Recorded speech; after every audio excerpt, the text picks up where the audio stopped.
సువార్త 15వ అధ్యాయము మొదటి 8 వచనాలు చదువుకున్నాం.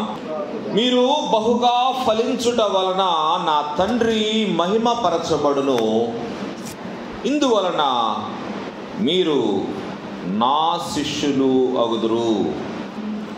ఈ మాసం మనము వ్యక్తిగత స్వార్థీకరణ అనే అంశాన్ని ధ్యానం చేస్తూ ఉన్నాం. Personal evangelism. ఈ పరిచర్య చాలా ప్రభావవంతమైన పరిచర్యలు చాలా రకాలు ఉన్నాయి. భూమి మీద రకరకాల పరిచర్యలు చేస్తూ ఉన్నారు. యేసు ప్రభు వారు పరిచర్యకు మనకు మాదిరి. ప్రార్థన చేసుకుందాం. ఒక క్షణం మనం ప్రార్థన చేసుకొని దేవుని వాక్యాన్ని ధ్యానం చేద్దాం. మా పరిశుద్ధును జీవము కలిగిన మా ప్రియ పరలోకపు తండ్రి, మీ పరిశుద్ధ నామమునకు వందనాలు. ఉదయ కాలము మీ సన్నిధిలో ఉండటము మీరు మాకు ఇచ్చిన గొప్ప ధన్యత ప్రభువా. ఎంతోమందికి అవకాశము లేదు, ఎంతోమందికి ఉన్నప్పటికీ నాయన మీ సన్నిధిలో ఉండలేకపోయినారు. దానికి కారణం ఏదైనా కావచ్చు. ఇంటి దగ్గర ఉన్న పరిస్థితులు కావచ్చు, వ్యక్తిగతమైన కారణాలు కావచ్చు, అనారోగ్య పరిస్థితులు కావచ్చు, నిర్లక్ష్యం కూడా కావచ్చు ప్రభువా, అవిధేయత కూడా కావచ్చు. ఇది కాలము నన్ను మమ్మును మీరు దర్శించండి, మాతో మాట్లాడండి. మీ మెల్లని స్వరమును మేము వినటానికి కావలసిన జ్ఞానమును, మెళకువను మాకు దయచేయండి. ఆయన వినగల చెవి, సిద్ధమైన మనస్సు, వాక్యమును భద్రపరుచుకొని హృదయము మా అందరికీ అనుగ్రహించుమని, ఆయన మమ్మను మీ ఆధీనంలో ఉంచుకొనుమని, అపవాదిని అంధకార శక్తులను బంధిస్తూ దీన సేవకుని మీ సిలువ చాటును మరుగుపరిచి మీ సాధనముగా మాత్రమే వాడుకొనుమని యేసయ్య అతి పరిశుద్ధ నామములో విన్నపములు అడిగి వేడుకుంటున్నాం తండ్రి, ఆమేన్.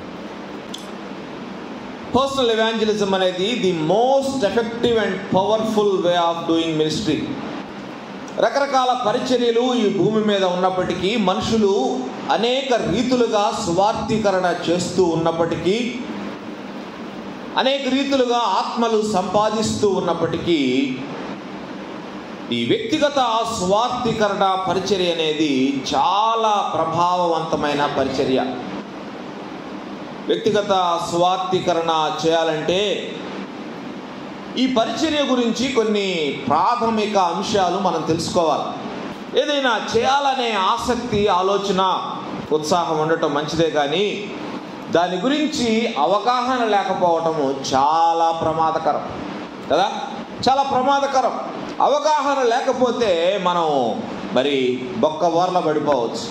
అందుకనే ఒక వ్యక్తి అన్నాడు, it is very dangerous to have zeal without knowledge అన్నాడు.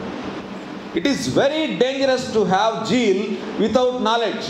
ఉత్సాహం ఉండటం మంచిదే, కానీ దాని గురించిన జ్ఞానం, దాని గురించిన అవగాహన మనకు లేకపోవటం అనేది అది చాలా ప్రమాదకరం అన్నాడు. కాబట్టి మనం ఏ పనైనా మనం చేసేటప్పుడు దాని గురించి మనం అవగాహన చేసుకోవాలా. హెచ్చు తగ్గులు, దాని గురించి వచ్చే ప్రమాదాలు, మనం మాట్లాడకూడని వ్యక్తితోటి మనం మాట్లాడకూడని మాటలు మనం మాట్లాడితే దాని పర్యవసానాలు కొన్నిసార్లు బహు భయంకరంగా కూడా ఉండొచ్చు. ఎవరితో మాట్లాడాలి, ఏ విధంగా మాట్లాడాలి, ఎప్పుడు మాట్లాడాలి అనే ఇంగిత జ్ఞానము, కనీస జ్ఞానము ఒక క్రైస్తవ విశ్వాసిగా మనకు ఉండాలి. లేకపోతే మాట్లాడకూడని చోట మనం మాట్లాడితే దానికి చాలా పరిస్థితులను మనం ఎదుర్కోవాల్సి వస్తుంది.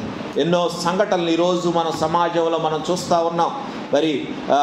ఏ ఆలోచన లేకుండా, ఏ అవగాహన లేకుండా సువార్త ప్రకటన చేయాలని వెళ్ళిన క్రైస్తవులు చాలామంది తన్నులు తింటున్నారు, చాలామంది జైళ్లలో ఉంటున్నారు, చాలామంది అవమానాల పాలవుతున్నారు.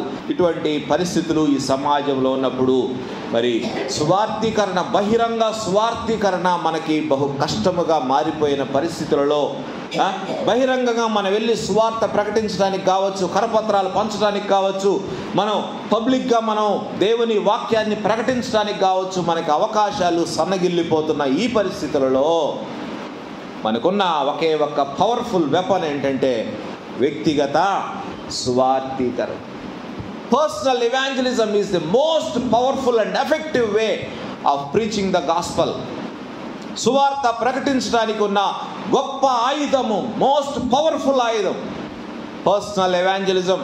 సువార్తీకరణ యొక్క ముఖ్య ఉద్దేశం ఏంటంటే ఆత్మలు సంపాదించటం. సువార్తీకరణ ఉద్దేశము ఆత్మలు సంపాదించటం, అంతేనా?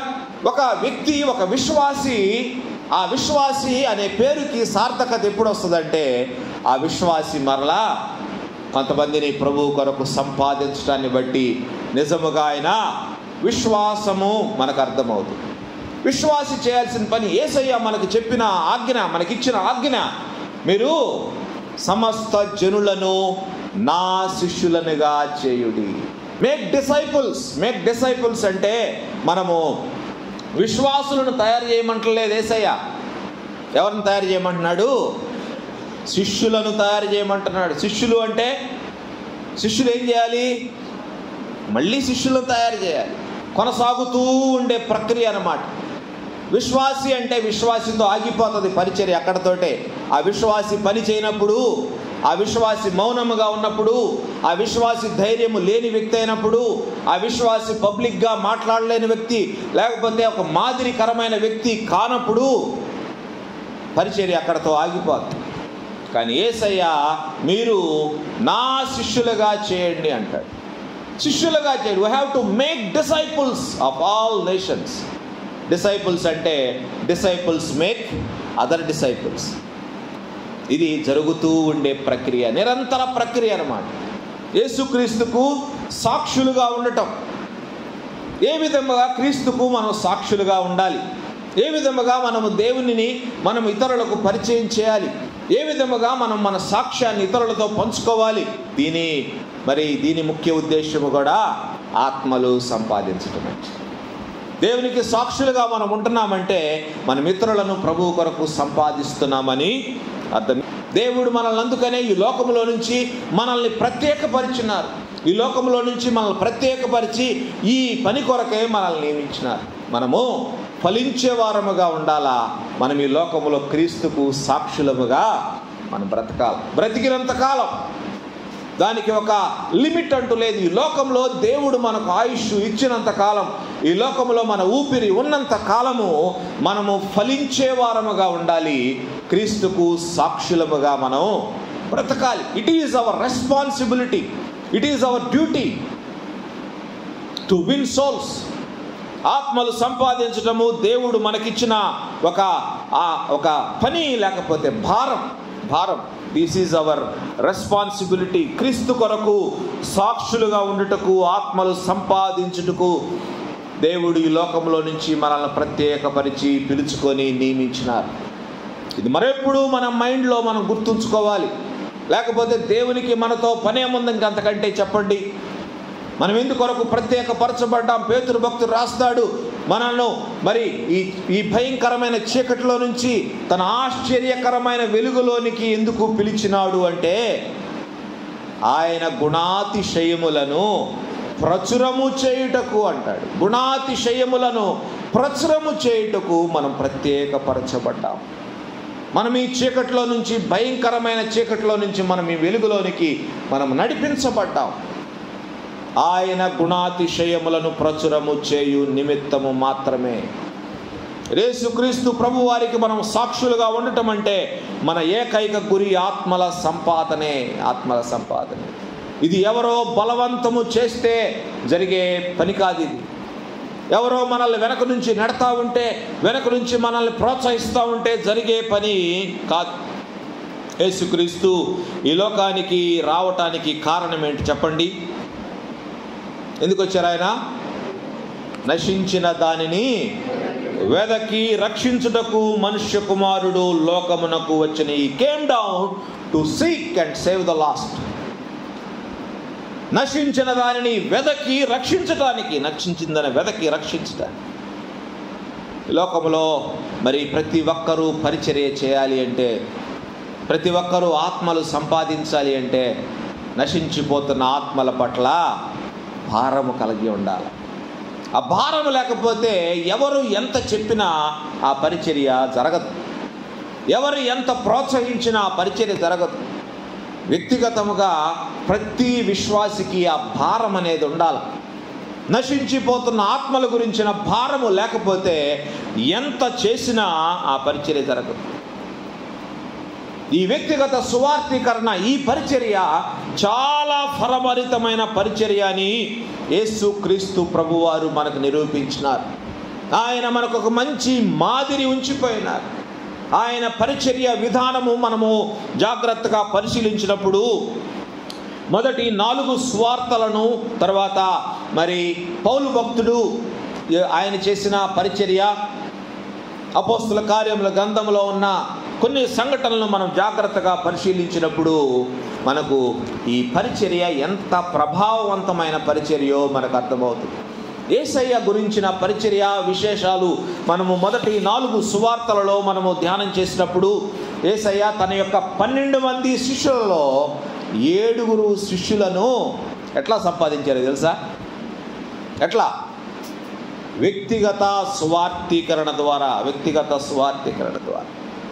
వ్యక్తిగతముగా వారితో మాట్లాడి ఈ పరిచర్యకు వారిని ఆహ్వానించున్నారు. మిగిలిన 5 శిష్యులు మరి ఎలా యేసయ్య శిష్యులుగా మారారో ఈ గ్రంథాల్లో వ్రాయబడలేదు. కానీ వారు కూడా యేసుక్రీస్తు వారి వ్యక్తిగత సువార్థీకరణ ద్వారానే యేసయ్య శిష్యులుగా మారి ఉండవచ్చని నేను అనుకుంటున్నాను. మత్తయి సువార్త 9వ అధ్యాయము 9వ వచనములో యేసుక్రీస్తు ప్రభువారు సుంకపు మిట్టునద్ద కూర్చొని ఉన్న మత్తయిని తన కొరకు, తన పరిచర్య కొరకు ఆహ్వానిస్తూ ఉన్నారు. అలాగే మత్తయి సువార్త 4వ అధ్యాయము 18 నుండి 22 వచనాలలో యేసుక్రీస్తు ప్రభువారు పేతురు, అంద్రేయ, యాకోబు, యోహానులు వారి పనుల్లో ఉన్నప్పుడు, వలలు వేస్తూ ఉన్నప్పుడు, వలలు బాగు చేసుకుంటూ ఉన్నప్పుడు వాళ్ళను చూచి వారి దగ్గరకు వెళ్ళి వారితో మాట్లాడి వారిని రండి, you come with me, follow me, I'll make you fishers of men. యేసుక్రీస్తును మరి ఎందుకు, ఏంటో మరి ఆయన దగ్గర ఉన్నది. యేసుక్రీస్తు మాటల్లో ఏ శక్తి ఉందో మనకు తెలియదు. ఏ విధంగా వారు ఆకర్షితులయ్యారో మనకు తెలియదు. ఏ విధంగా యేసయ్య వారితో మాట్లాడాడో సంభాషణ అంతా ఇక్కడ వ్రాయలేదు. కానీ ఖచ్చితంగా కొంత సంభాషణ అయితే జరిగి ఉంటుంది వాళ్ళ మధ్య. యేసయ్య మాటలకు వారు ప్రభావితులయ్యారు. తమ వలలు విడిచి యేసయ్య పిలుపుకు లోబడి ఆయనను వెంబడించినట్లుగా మనం చూస్తాము వాళ్ళ 4 విషయంలో. యోహాను సువార్త 1వ అధ్యాయము 43 నుంచి 49 వచనాలలో మరొక 2 శిష్యులను యేసయ్య పిలిచిన సందర్భము మనం చూడగలుగుతాం. ఆ వాక్యములో ఫిలిప్పును యేసయ్య తన పరిచర్యకు ఆహ్వానించినాడు. ఫిలిప్పు నతనయేలును ఆహ్వానించినాడు. నతనయేలుతోటి కూడా యేసుక్రీస్తు ప్రభువారు వ్యక్తిగతముగా మాట్లాడినారు. అంతేకాదు వారితో మాట్లాడినప్పుడు వారు కూడా యేసయ్య మాటకు, పిలుపుకు లోబడి ఆయన శిష్యులుగా మారినట్లు చూస్తాం. యేసయ్య జన సమూహాలకు బోధించడానికి ఎంత ప్రాధాన్యత ఇచ్చినారో అంతకంటే ఎక్కువ ప్రాధాన్యత వ్యక్తిగత సువార్థీకరణకు కూడా ఇచ్చినారు. తన పరిచర్యలో పాలిభాగస్తులు, తన తర్వాత తన పరిచర్య చేయవలసిన వారిని దేవుడు యేసయ్య వ్యక్తిగత సువార్థీకరణ ద్వారా ఆహ్వానించినాడు. ఈ 12 మంది శిష్యులు ఎవరైతే ఉన్నారో వాళ్ళు జన సమూహాల్లో నుంచి యేసయ్య ఎన్నుకున్న వ్యక్తులు కారు. యేసయ్యని వెంబడించడానికి, యేసయ్య వాక్యాన్ని, ప్రసంగాలను వినటానికి యేసయ్యని తండోపతండాలుగా వెంబడించిన మనుషుల్లో నుంచి ఈయన యేసయ్య వారిని ఏర్పాటు చేసుకోవాలా. He chose them by doing personal evangelism. వ్యక్తిగతముగా వారితో మాట్లాడటం ద్వారా వాళ్ళు మనస్సు నెరిగి వాళ్ళని ప్రభు పరిచర్యకు ఆహ్వానించటం ద్వారా యేసయ్య వారిని సంపాదించుకున్నట్లుగా మనం చూస్తాం. ఆయన శిష్యులందరినీ వ్యక్తిగత సువార్థీకరణ ద్వారా సంపాదించారు. అంతేకాదు యేసయ్య వ్యక్తిగత సువార్థీకరణ ద్వారా ఎవరెవరిని రక్షించారో సువార్తలలో చక్కగా వ్రాయబడింది. ఎవరెవరిని యేసుక్రీస్తు ప్రభువారు వ్యక్తిగతముగా కలుసుకొని మాట్లాడారో వారి జీవితాలు సమూలముగా మారిపోయినాయి. వారి జీవితాల్లో మార్పు వచ్చింది. ఆ సంఘటనలు మనం బైబిల్ గ్రంథంలో చాలా సంగతులు మనం చూస్తాము. యోహాను 3వ అధ్యాయంలో 1 నుంచి 21 వచనాలలో ఒక వ్యక్తి మనకు కనపడతాడు. పరిసయ్యుడు, చాలా పెద్ద వ్యక్తి. ఎవరైనా? నీకోదేము అనే వ్యక్తి యేసయ్యను రహస్యముగా రాత్రివేళ కలుసుకున్నాడంట. రాత్రివేళ కలుసుకున్నప్పుడు నీకోదేముతో యేసయ్య మాట్లాడిన మాటలు నీకోదేముని మార్చివేసినాయండి. నీకోదేము ఎంత పెద్ద ఆయన, యూదా మతంలో ప్రవిష్టుడు ఆయన, పండిపోయిన వ్యక్తి. ఆ వ్యక్తి ఒక యవ్వనస్తుడైన యేసయ్య దగ్గరకు వచ్చి యేసయ్యతో మాట్లాడుతూ ఉన్నాడు. ఆ సంభాషణ మీరు మరి ఆ అధ్యాయములు 3వ అధ్యాయములు మీరు చదవండి. నీకోదేము ఎంతగా మారిపోయినాడంటే, యేసయ్య చనిపోయినప్పుడు ఎవరు రాలేదు. అందరూ పారిపోయిన వాళ్ళే. కానీ యేసయ్య దేహమును సిద్ధపరచడానికి ఎవరెవరు వచ్చారు? అరిమతయి యోసేపు, రెండో వ్యక్తి ఎవరు? నీకోదేము. వీళ్ళిద్దరే ఎంత ధైర్యమో చూడండి, ఎంత ధైర్యం.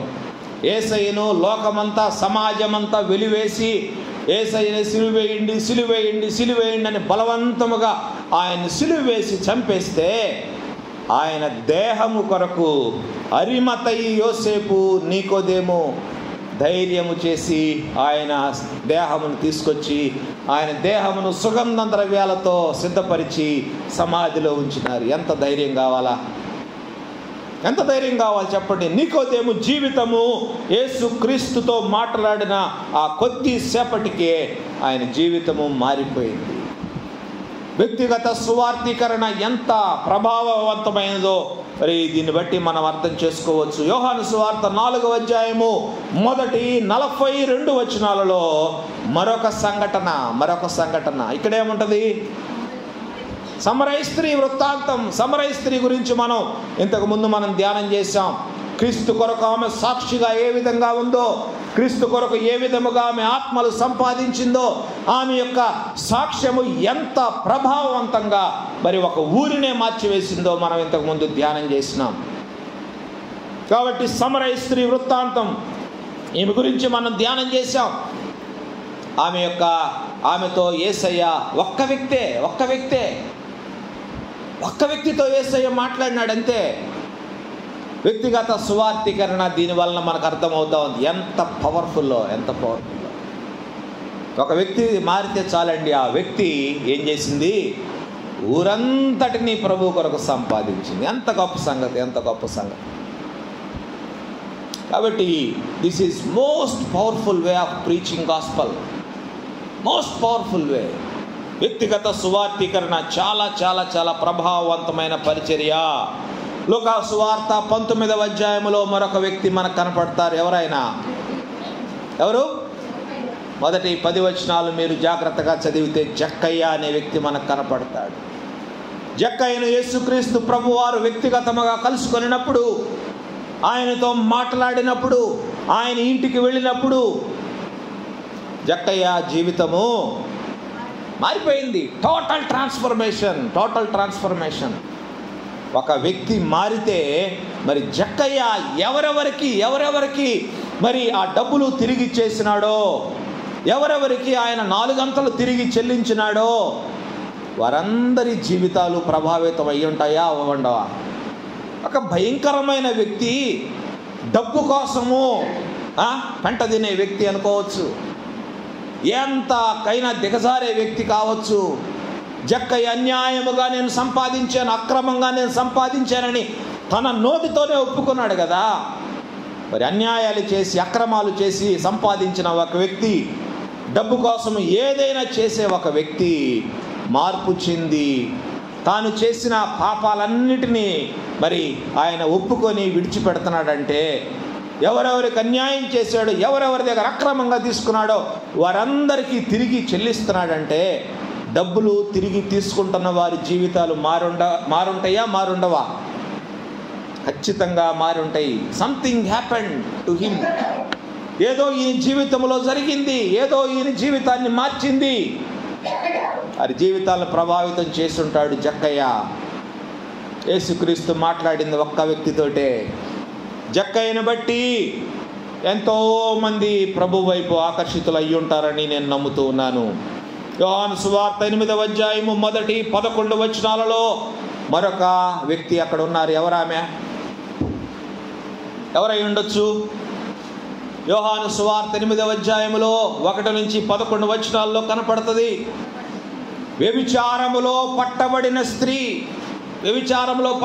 స్త్రీ. వాళ్ళందరూ ఆమెను యేసయ్య దగ్గరికి తీసుకొని వచ్చారు. యేసయ్య ఆమెతో మాట్లాడుతూ ఉన్నారు. ఇకను నీవు పాపము చేయొద్దు. వాళ్ళందరూ శిక్షించలేదు కదా, నేను కూడా నిన్ను శిక్షించను, నువ్వు వెళ్ళి ఇక పాపము చేయవద్దు. యూదులైతే ఖచ్చితంగా శిక్షించాలా, ఆమెను రాళ్లతో కొట్టి చంపేయాలా.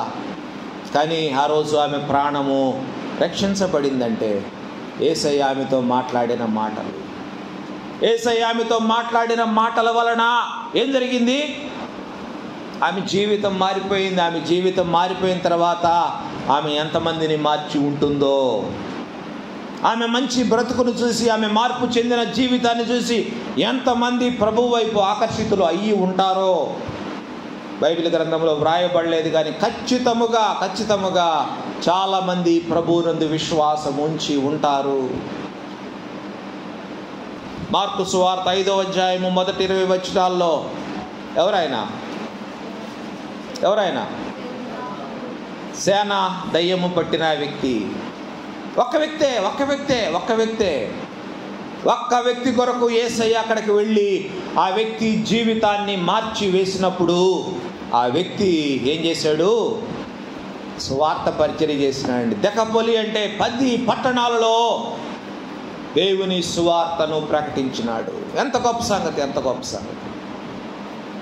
దీనివల్ల మనకు అర్థమవుతుంది, మరి వ్యక్తిగత సువార్తీకరణ అనేది చాలా పవర్ఫుల్ పరిచర్య. అపోస్తుల కార్యముల గ్రంథము 9వ అధ్యాయము 1-9 వచనాల్లో మరొక వ్యక్తి కనపడతాడు. ఆయన ఎవరు? సౌలును యేసయ్య కలుసుకున్నాడండి.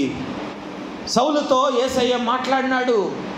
ఎక్కువ సంభాషణ మరి అక్కడ జరిగిందో ఏమో మనకు తెలియదు, వ్రాయబడలేదు. కానీ మాట్లాడిన కొన్ని మాటల వలన సౌలు జీవితము టోటల్లీ ట్రాన్స్ఫార్మ్.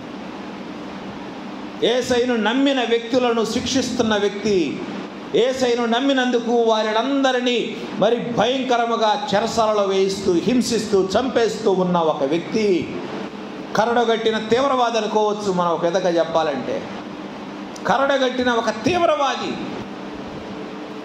యేసయ్యను కలుసుకున్న తర్వాత ఆయన జీవితంలో సమూలమైన మార్పు. జీవితం అంతా మారిపోయింది. అనేక ఆత్మలు సంపాదించినాడు, అనేక సంఘాలు స్థాపించినాడు, 1000 మైళ్ళు ప్రయాణించినాడు. యేసయ్య కొరకు ఏ శిక్ష పొందటానికైనా ఆయన వెనుకాడలేదు. చివరికి మరణానికి కూడా వెనుకాడలేదు. దేనివల్ల వచ్చింది ఇంత మార్పు? యేసయ్యను కలుసుకొనుట ద్వారా, యేసయ్య సౌలుతో మాట్లాడుట ద్వారా, వ్యక్తిగత సంభాషణ ద్వారా, వ్యక్తిగత పరిచర్య ద్వారా. యేసయ్య సౌలుతో మాట్లాడకపోయినట్లయితే సగం బైబిల్ ఉండేది కాదు. అవునా కాదా? క్రొత్త నిబంధనలో సగం ఉండేది కాదు. యేసుక్రీస్తు ప్రభువారు సౌలు అనే వ్యక్తిని వ్యక్తిగతముగా కలుసుకొని ఆయనతో మాట్లాడుటను బట్టి మరి ఇన్ని సంఘాలు స్థాపించబడినాయి, ఇంత పరిచర్య జరిగింది, ఇన్ని 1000 లక్షల ఆత్మలు రక్షించబడ్డాయి. ఇదంతా జరగటానికి కారణము ఒక్క వ్యక్తితో యేసయ్య మాట్లాడు కదా. కాబట్టి యేసయ్య పిలుపుకు లోబడి యేసయ్యతో 3.5 సంవత్సరాలు వెంబడించిన 11 మంది శిష్యుల జీవితాలు కూడా మారిపోయినాయి కదా. ఒకప్పుడు చేపలు పట్టుకునేవారు, ఒకప్పుడు సుంకాలు వసూలు చేసుకునేవారు, ఒకప్పుడు తీవ్రవాదులు, ఇంకా ఏ పనులు చేసుకునేవాళ్ళు మనకు తెలియదు. కానీ వారందరూ యేసయ్యను కలుసుకున్న తర్వాత వారు మనుష్యులను పట్టు జాలర్లుగా మారిపోయారు. లోకము వారిని చూసి వారికి పెట్టిన పేరేంటి? భూమిని తలక్రిందులు చేసిన వారు. యేసయ్య పునరుద్ధానుడైన తర్వాత ఆయన ఎవరినైతే కలుసుకున్నారో వారి జీవితాలు కూడా సమూలముగా మారిపోయాయి. యేసయ్యను కలుసుకొనక ముందు, పునరుద్ధానుడైన యేసయ్యను చూడక ముందు, యేసయ్య చనిపోగానే అందరూ భయపడిపోయారండి, అందరూ భయపడిపోయారు. కానీ పునరుద్ధానుడైన తర్వాత యేసయ్య పదే పదే వారిని కలుసుకొని వారిని ధైర్యపరిచినప్పుడు వారి జీవితాలు మారిపోయాయి. తలుపులు బిడాయించుకొని భయపడతా కూర్చున్న శిష్యులు పబ్లిక్లోకి రావటం మొదలైంది. పబ్లిక్లోకి వచ్చారు, ప్రజల మధ్యకు వచ్చారు, సమాజం ఎదుటికి వచ్చారు. They have met Jesus, resurrected Jesus. పునరుద్ధానుడైన యేసును వాళ్ళు చూసినారు. అపోస్తలుల కార్యముల గ్రంథంలో వారందరూ పరిశుద్ధాత్మ శక్తితో వారు నింపబడి వాళ్ళు పదే పదే అంటారు. అపోస్తలుల కార్యముల గ్రంథంలో మనకి కనపడే ప్రత్యేకమైన మాట ఏంటంటే, దీనికి మేము సాక్షులము. We are the witnesses for the resurrected Christ. పునరుద్ధానుడైన యేసుని మేము చూసాము, ఆయనతో మాట్లాడాము, ఆయన కలుసుకున్నాము, దీనికి మేము సాక్షులము. అంతకుముందు భయపడి పారిపోయిన వాళ్ళు, అంతకుముందు ఎవరికి కనపడకుండా దాక్కున్నవారు, యేసయ్య ఎవరో మాకు తెలియదని చెప్పిన వారు, బొంకిన వారు, ఈ రోజున దీనికి మేము సాక్షులమని ధైర్యముగా చెప్పగలుగుతా ఉన్నారు. యేసయ్యకు సాక్షులుగా మరి యేసయ్య శిష్యులందరూ బహుగా ఫలించినారండి. అనేక ఆత్మలు సంపాదించారు. యేసయ్య పరలోకానికి ఆరోహణం అయిపోయినారు కదా. యేసయ్య పరలోకానికి ఆరోహణం అయిపోయినప్పుడు శిష్యులు అనుకోవచ్చు, ఇంకా మనల మీద అజమాయిషీ చేసేవాళ్ళు ఎవరు లేరు, మనకి ఎక్కడికి పో ఇక్కడికి పో అని మనం బలవంతం చేసేవాళ్ళు ఎవరు లేరు, మనకి ఆర్డర్స్ పాస్ చేసేవాళ్ళు ఎవరు లేరు, మనం చేస్తున్నామా చేయట్లేదా చూసేవాళ్ళు ఎవరు లేరు, మనం ఇంకెందుకు ప్రశాంతంగా ఇంటికి వెళ్ళి బజ్జుందాం అనుకోవచ్చు కదా. యేసయ్య వెళ్ళిపోయాడు, ఆయన పరిచర్య అయిపోయింది, పరలోకానికి వెళ్ళిపోయాడు, ఇంకా మనం చేసే పనే ఉంది, ప్రశాంతంగా ఇంటికి వెళ్ళి మళ్ళీ మన పనులు మనం చేసుకుందాం, రెస్ట్ తీసుకుందామని అనుకొని ఉండవచ్చు. ఎక్కడికో వెళ్ళి కష్టాలు ఎందుకు పడాలి? యేసయ్య బ్రతికున్నప్పుడే చూశారు కదా, ఇద్దరిద్దరినిగా ఆయన పరిచర్యకి పంపించినప్పుడు యేసయ్య వారికి ఆజ్ఞాపించాడు, మీరు జాలి తీసుకుపోకూడదు, చెప్పులు వేసుకోకూడదు, చెప్పులు జత తీసుకెళ్ళదు, ఏదో రకరకాల వాళ్ళకి చెప్పినాడు. అది చేయకూడదు ఇది చేయకూడదని వాళ్ళకి అన్ని కండిషన్స్. ఇప్పుడు కండిషన్స్ పెట్టేవాళ్ళు లేరు, అది చేయి ఇది చేయి చెప్పేవాళ్ళు లేరు. యేసయ్య బ్రతికున్నప్పుడే ఎన్నో అవమానాలు వాళ్ళు పడి ఉంటారు. పరిచర్య ఎట్లా ఉంటుందో వాళ్ళకి అవగాహన వచ్చింది. పరిచర్యకి వెళితే ఎన్ని అవమానాలు పడాల్సి వచ్చుద్దో, మరి ఆహారం లేక ఎట్లా ఇబ్బంది పడాలో, సరైన మరి పరిస్థితులు లేక వసతులు లేక ఏ విధంగా ఇబ్బంది పడాలో అన్నీ వాళ్ళకి అనుభవమే. యేసయ్య ఆరోహణం అయిపోయిన తర్వాత మళ్ళీ ఇంటికి వెళ్ళిపోతే సరిపోద్ది కదా. ఎందుకు మళ్ళీ అవమానాలు పడాలా? ఎందుకు మళ్ళీ మనం తిప్పలు పడాలా? ఎందుకు మనం కష్టాలు పడాలా? తెలియని చోట్లకి ఎందుకు వెళ్ళాలా? తెలియని మనుషుల దగ్గరికి ఎందుకు వెళ్ళి తిట్టించుకోవాలా, తన్నించుకోవాలా, అవమానపడాలా, ఆఖరికి చనిపోవాలా? ఎవరు ఎట్లా ఉంటారో తెలియదు, ఎవరు ఏం చేస్తారో తెలియదు, ఎవరు ఎట్లా రెస్పాండ్ అవుతారో తెలియదు. ఎందుకు ఈ పరిస్థితులన్నీ మనకని రెస్ట్ తీసుకోవాల్సింది. వాళ్ళ ఇంటికి వెళ్ళి రెస్ట్ తీసుకుంటే సువార్తీకరణ జరిగేదా? వాళ్ళు వెళ్ళి ఇంటి దగ్గర వాళ్ళ పని చేయకుండా వాళ్ళ ఇంటి దగ్గరికి వెళ్ళిపోయినట్టయితే భూమి మీద క్రైస్తవ్యం ఉండేదా? అసలు అక్కడితో ఆగిపోయేది. కానీ వారి ఇళ్ళ దగ్గరికి తిరిగి వెళ్ళలేదు, వారి కుటుంబాలకు తిరిగి వెళ్ళలేదు, వారి వృత్తికి వారు తిరిగి వెళ్ళలేదు. వారు తమ దేశములను తమ కుటుంబాలను వదిలి అనేక దేశాలకు వెళ్ళి సువార్తను ప్రకటించినారు, ఆత్మలు సంపాదించారు. ఎవరు పంపించారు వాళ్ళని? అంతకుముందు అయితే యేసయ్య అదిగో అక్కడికి వెళ్ళండి ఇక్కడికి వెళ్ళండి అని చెప్పారు కదా. మరి ఇప్పుడు ఎవరు పంపించారు వాళ్ళని?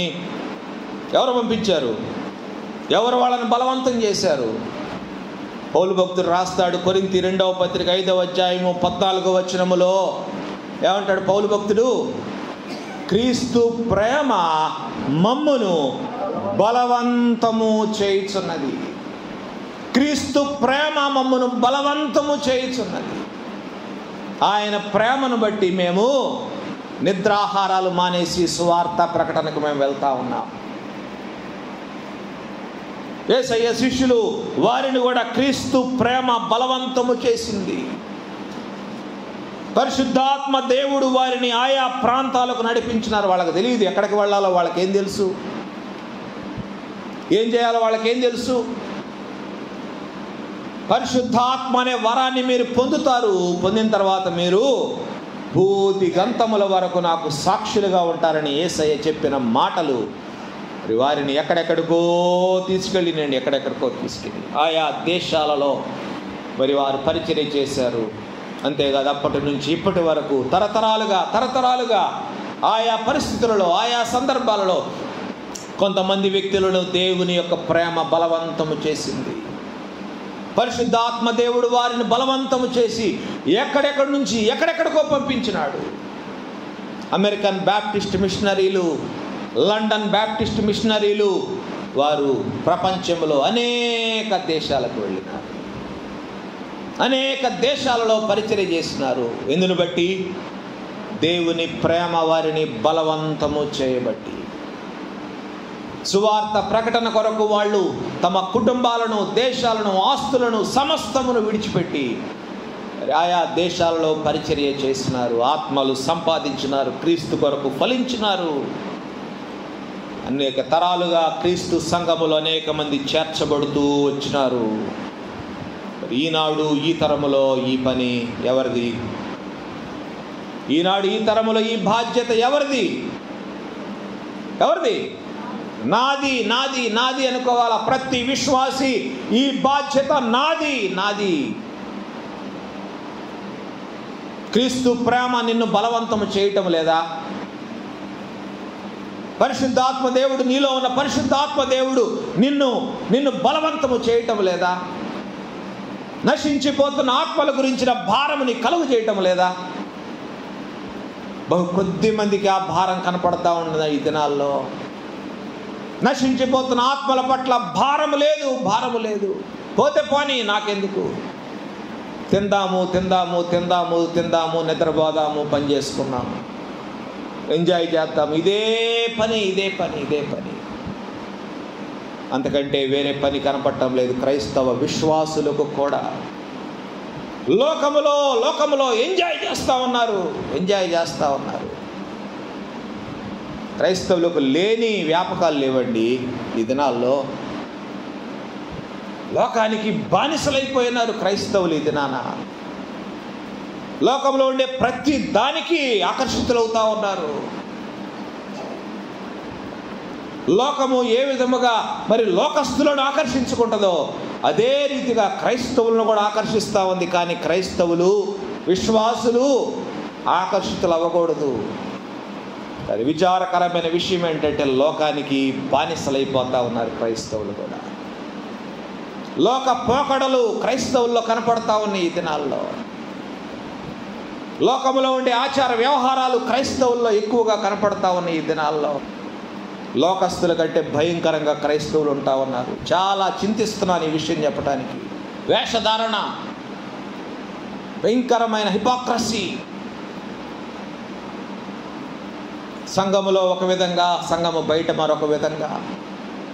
సంఘములో ఒక విధమైన మాటలు, బయట మరొక విధమైన మాటలు. సంఘములో ఒక విధమైన వేషధారణ, బయట మరొక విధమైన వేషధారణ. రెండు వేషాలు దేవునికి ఇష్టం ఉండవండి. ఉంటే చల్లగా ఉండు, లేకపోతే వెచ్చగా ఉండు. ఏ విధంగా ఉన్నా మంచిదే. కన్నులు వెచ్చలుగా ఉన్నావా, బహు జాగ్రత్త. దేవుడు అంటున్నాడు, నా నోట నుండి ఉమ్మివేయ ఉద్దేశించుచున్నాను. ఊసాడా? అవుట్.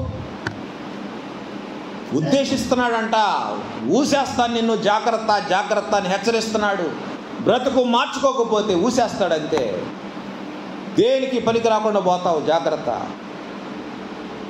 దేవుడు నీకు అవకాశం ఇస్తున్నప్పుడు నీ వ్యక్తిగత జీవితాన్ని, వ్యక్తిగత సాక్ష్యాన్ని కాపాడుకోవలసిన బాధ్యత నీ మీద ఉందని జ్ఞాపకం చేస్తా ఉన్నాను. ఈ ఉదయకాలం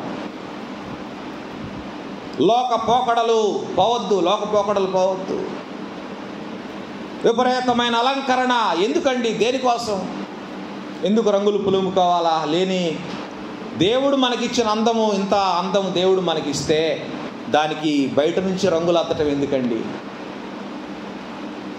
ఎవరికి మనం మాదిరిగా ఉంటున్నాం?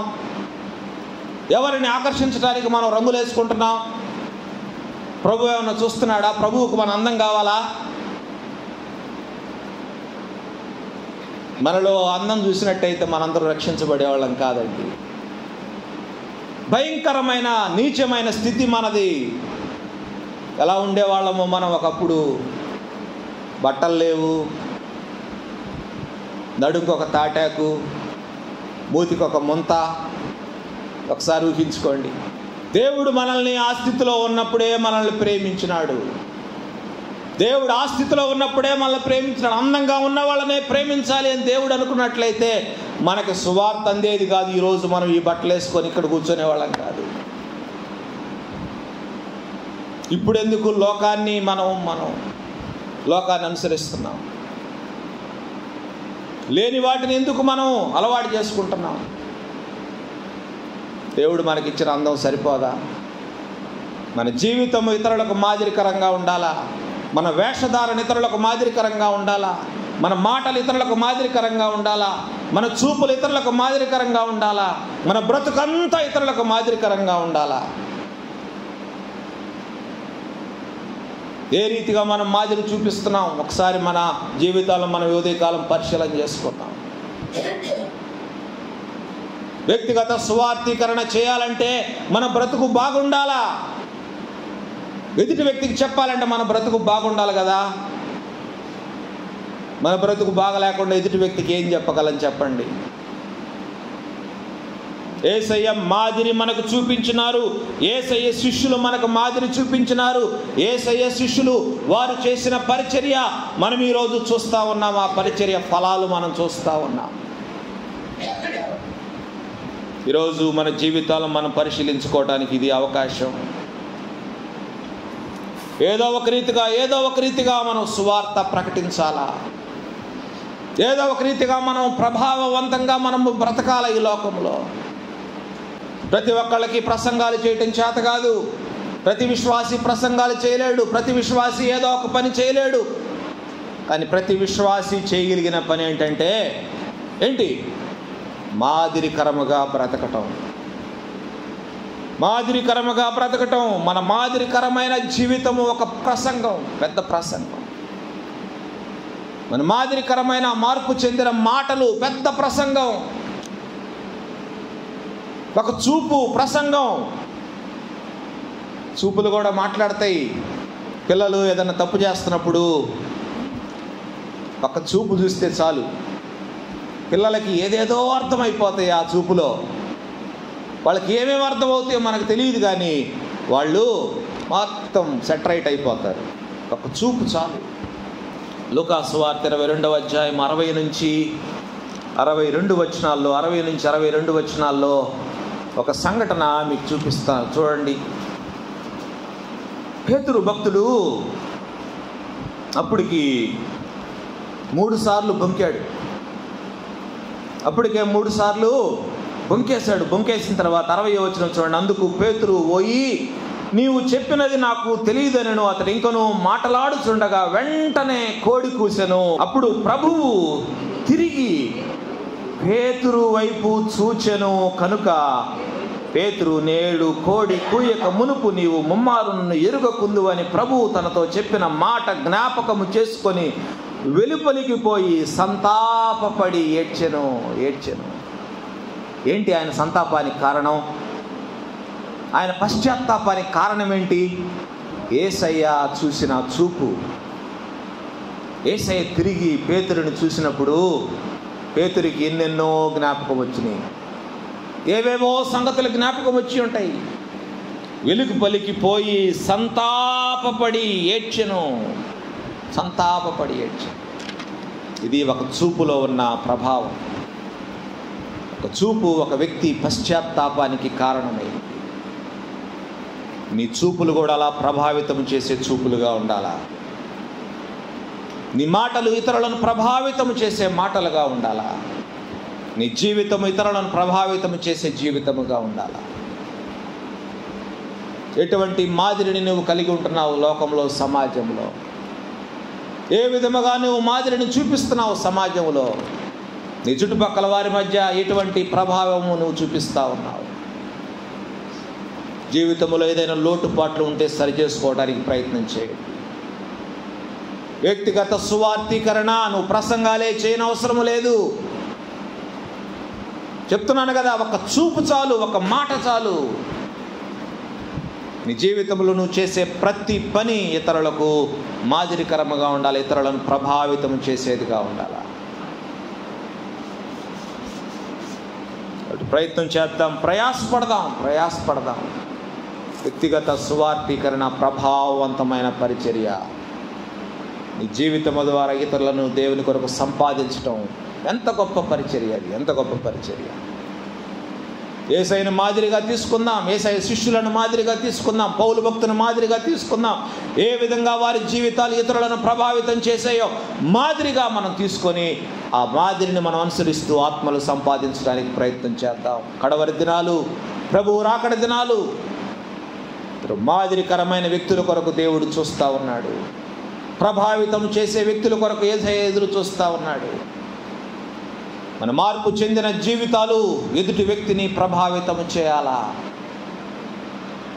ఎదుటి వ్యక్తి మనల్ని చూడగానే మనలో ప్రభువును చూడగలగాల. ఏ విధముగా మన జీవితం ఉన్నా మన జీవితాన్ని మార్చగల దేవుడు ఆయన, మార్చగల దేవుడు. సౌలును మార్చలేదా పౌలుగా? చేపలు పట్టుకునే వారిని మనుషులు పట్టే జాలర్లుగా మార్చలేదా? వాళ్ళ ఊరు, వాళ్ళ గ్రామం తప్ప తెలియని వ్యక్తులని దేశాలకు తిప్పి సువార్త ప్రకటింప చేయలేదా? నిన్నెందుకు మార్చలేడు? నిన్నెందుకు మరి ప్రభావితం చేసే వ్యక్తిగా ఉంచలేడు? ఆలోచించేయి. దేవుడు ఖచ్చితంగా ఆ పని చేయగల సమర్థుడు. కానీ నువ్వు చేయవలసింది ఏంటంటే నిన్ను నీవు ఆయనకు అప్పగించుకోవాలా. ప్రభువా, నన్ను మీరు వాడుకోనండి. ప్రభువా, నన్ను మీ ఆధీనంలోకి తీసుకొనండి. నీ లోకంలో మాదిరికరమైన వ్యక్తిగా ఉంచండి అని దేవుని అడిగితే దేవుడు సహాయం చేస్తాడు. అడుగుదాం ఈ ఉదయకాలం ప్రభువుని. కృప కలిగిన తండ్రి, ప్రేమ కలిగిన యేసయ్యా, మీకు వందనాలు ప్రభువా. నాయనా, వ్యక్తిగత సువార్థీకరణ చాలా ప్రభావవంతమైన పరిచర్య అని మీరు చేసి చూపించి నిరూపించినారు. ఎంతో మందిని నాయనా పరిచర్య ద్వారా మీరు సంపాదించినారు ప్రభువా. నీవిది కాలము నన్ను మమ్ములను మీరు కనికరించండి. నన్ను మమ్మును ప్రభువా మీరు మీ ఆధీనంలోనికి తీసుకొనండి. ఆయన మీ చేతిలో సాధనములుగా, పనిముట్లుగా మేము ఈ లోకములో ప్రభావవంతమైన పరిచర్య చేయుటకు నాయన మమ్మల్ని మీరు మీ సాధనములుగా వాడుకోనండి. మీ ఆధీనంలో ఆయన మేముంటే ప్రభువా మీరు మమ్మల్ని మలుస్తారు, మమ్మల్ని మీరు మార్చివేస్తారు, అనేకులకు మాదిరికరముగా మమ్మల్ని ఉంచుతారు. మీకు లోబడటం లేదు, అందుకే మా జీవితాల్లో మార్పు లేదు ప్రభువా. మా జీవితాలను మేము మార్చుకొని మీకు ఇష్టమైన రీతిలో బ్రతకడానికి మీ సహాయం మాకు అనుగ్రహించండి. మీకు ఇష్టమైన జీవితం మేము ఈ లోకంలో జీవిస్తూ అనేకులను మీ వైపు ఆకర్షించుటకు నాయన మమ్మల్ని మీ సాధనములుగా వాడుకోనండి. కడవరి దినాల్లో మేమున్నాము, మీరు రాకడ దినాల్లో మేమున్నాము. మీరు ఎప్పుడు వస్తారో మాకు తెలియదు నాయన, ఆ దినము మాకు తెలియదు కనుక మేము ఎల్లప్పుడూ ఆ దినము కొరకు సిద్ధపడుతూ నాయన మమ్మల్ని మేము బాగు చేసుకుంటూ సరి చేసుకుంటూ ఆత్మలు సంపాదిస్తూ మీ కొరకు బహుగా ఫలిస్తూ ముందుకు సాగిపోవు కృపను భాగ్యమును మాకు అనుగ్రహించుమని, మెండైన దీవెనలు మీ బిడ్డలందరిపైన కుమ్మరించుమని, మీ సాధనములుగా ప్రతి ఒక్కరిని లోకంలో వాడుకొనుమని, ప్రతి ఒక్కరిని ప్రభువా ఇతరులకు మాదిరిగా ఉంచుమని యేసయ్య అతి పరిశుద్ధ నామములో విన్నపములు అడిగి వేడుకుంటున్నాము తండ్రి. ఆమేన్.